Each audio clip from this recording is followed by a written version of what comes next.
Everyone, क्या आप लोग जानते हैं कि महात्मा गांधी, बाल गंगाधर तिलक, शौकत अली, मोहम्मद अली, एनी बेसेंट, ये सभी लोग जो हैं they have been charged with sedition over the time.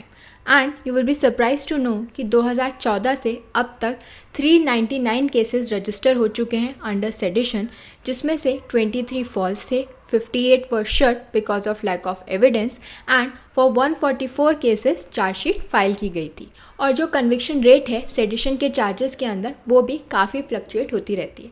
अगर हम समझें कि सेडिशन होता क्या है, तो सेडिशन इज़ बेसिकली इंसाइटमेंट या फिर कोई भी रिबेलियस एक्शन जो कि किया जाए against the government in the form of visible representation, speeches, writing. तो किसी भी तरीके से आप कुछ भी ऐसा कर रहे हो, कुछ भी ऐसा बोल रहे हो, लिख रहे हो या विजिबली रिप्रेजेंट कर रहे हो जिससे आप लोगों को भड़का रहे हो अगेंस्ट द गवर्नमेंट, तो उसे हम सेडिशन मानेंगे। लेकिन ये जो सेडिशन का लॉ है वो आया कहाँ से? क्योंकि वो यहाँ पे इंडिपेंडेंट इंडिया से नहीं बल्कि ब्रिटिश एरा से हमारी कंट्री के अंदर मौजूद है। सेडिशन लॉ को 17वीं सेंचुरी के अंदर इनैक्ट किया गया था इन इंग्लैंड, क्योंकि इंग्लैंड के अंदर लॉ मेकर्स का मानना था that only good opinions of the government should survive, क्योंकि अगर कोई बैड ओपिनियन है तो वो डेट्रीमेंटल होगा गवर्नमेंट और मोनार्की के लिए। और इस लॉ को ओरिजिनली ड्राफ्ट किया गया था इन 1937 बाय थॉमस मैकेले, जो कि ब्रिटिश हिस्टोरियन और पॉलिटिशियन थे। लेकिन इस लॉ को इंडियन पीनल कोड से ओमिट कर दिया गया था जब इंडियन पीनल कोड इनैक्ट हुआ था 1860 के अंदर। उसके बाद सेक्शन 124A को इंट्रोड्यूस किया गया था in 1870 through an amendment introduced by sir James Stephen, क्योंकि उन्हें ऐसा लगा था कि इस सेक्शन की ज़रूरत है, इसीलिए हमें इसे हमारे इंडियन पीनल कोड के अंदर रखना चाहिए। और ये उन ड्रैकोनियन लॉज के अंदर आता है जो कि कोशिश करते हैं कि कोई भी अगर पर्सन या कोई भी ऑर्गेनाइजेशन अगर अपनी वॉइस रेस कर रही है अगेंस्ट द गवर्नमेंट तो उसे जो है दबा दिया जाए। वो लोग जो गवर्नमेंट के अगेंस्ट बोल रहे हैं, लोगों को इंसाइट करने की कोशिश कर रहे हैं गवर्नमेंट के अगेंस्ट, उन्हें बिठा दिया जाए।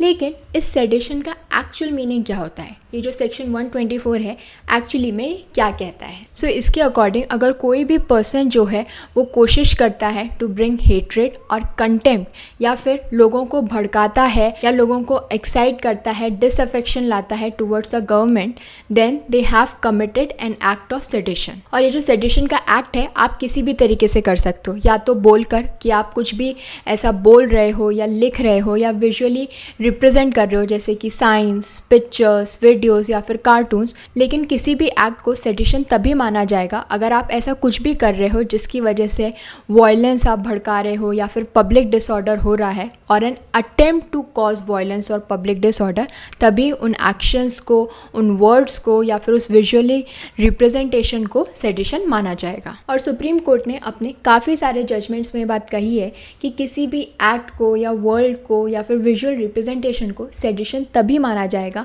जब उसकी वजह से या कोई भी पर्सन जो है ऐसा कुछ कर रहा है जिससे वायलेंस हो रहा है या फिर लोगों को एनकरेज कर रहा है to create violence. For example Shri Rampal जो कि एक गांव के लीडर हैं, उन्होंने एक ऐसी स्पीच दी है जिसके अंदर वो गांव के लोगों को जो है भड़का रहे हैं, उन्हें इंसाइट कर रहे हैं, उनको प्रोत्साहन दे रहे हैं कि वो गवर्नमेंट के अगेंस्ट जो हैं खड़े हो जाएं, इंडिया से अलग हो जाएं, हम अपनी एक अलग कंट्री बनाएंगे, हम अपना अलग स्टेट बनाएंगे। तो इस तरीके की स्पीचेस वो दे रहे हैं जिसकी वजह से जो गांव के लोग हैं उन्हें भी काफ़ी प्रोत्साहन मिल रहा है कि वो ऐसा कुछ करें, गवर्नमेंट के अगेंस्ट जाके खड़े हो जाएं, इंडिया से अलग होने की बात करें। तो इस तरीके के एक्शंस, इस तरीके की स्पीचेस को हम सेडिशन मानेंगे and Shri Rampal will be charge for sedition. अगर हम सेडिशन के लिए जो पनिशमेंट मिलता है उसकी बात करें तो सेडिशन एक नॉन बेलेबल ऑफेंस है जिसके लिए हमें पनिशमेंट गिवन है अंडर सेक्शन 124A।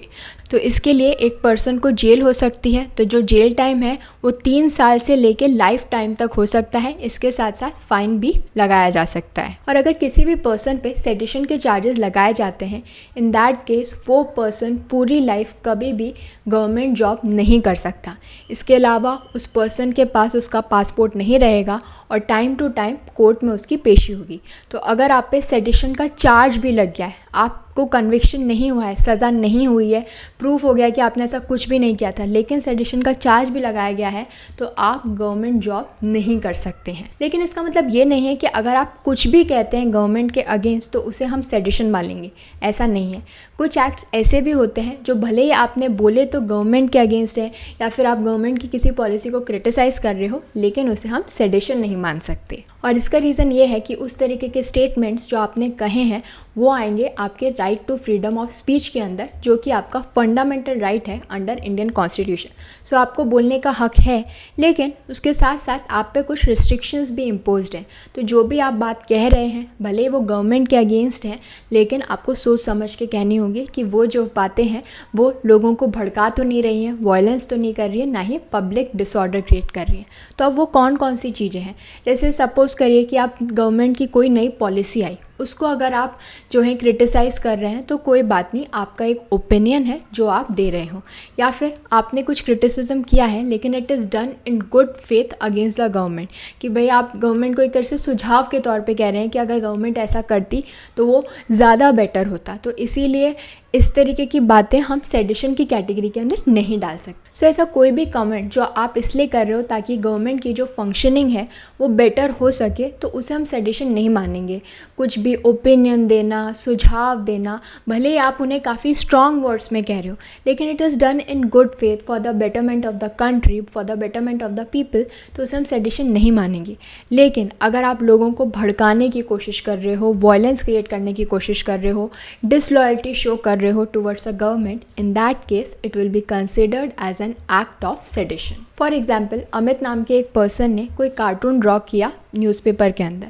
उस कार्टून में ये डिपिक्ट किया जा रहा था कि जो इंडियन गवर्नमेंट है उसके अंदर करप्शन कितना बढ़ गया है, लेकिन इस तरीके के कार्टून को हम सेडिशियस मटेरियल नहीं मान सकते, क्योंकि it's just a show business की भाई, क्योंकि वो किसी पर्सन को, किसी गवर्नमेंट को टारगेट नहीं कर रहे हैं, सिर्फ एक कार्टून है जिसमें शो किया जा रहा है कि इंडिया के अंदर करप्शन बढ़ गया है। या फिर कोई फिल्म मेकर ऐसी मूवी बनाता है जिसमें डिपिक्ट किया जा रहा है the violences which are done in the Jammu and Kashmir, और क्रिटिक कर रहा है about the government actions that are taken in Jammu and Kashmir, तो उस केस में भी इस तरीके के सिनेरियो को हम सेडिशन नहीं मान सकते। आई होप अब आपको समझ में आ गया है कि कौन से वर्ड्स, कौन से एक्शंस सेडिशन की कैटेगरी के अंदर आएंगे और कौन से नहीं।